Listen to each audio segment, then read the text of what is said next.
নমস্কাৰ, আমি এটি ইনোভেটিভ আইডিয়া লৈ কিনে আহিছোঁ। এই আইডিয়াটো এই প্ৰকাৰৰ হৈছে যে আজিকালি দিনত যিহেতু চাইনাৰ পৰা বিভিন্ন ধৰণৰ ফলবোৰ আমদানি কৰি কিনে অনা হয়, সেই বস্তুটো আমাৰ ভাৰতীয় বজাৰবোৰ দখল কৰা হৈছে।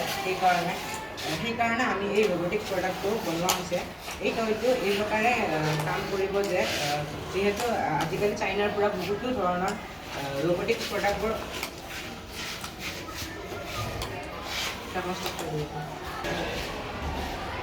এই ৰবটটো অতি কম খৰচত আমি গঢ়ি তুলিছোঁ।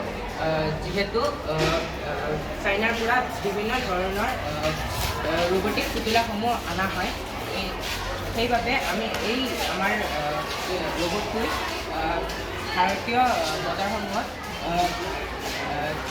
দখল কৰিব বুলি আমি ভাবিছোঁ।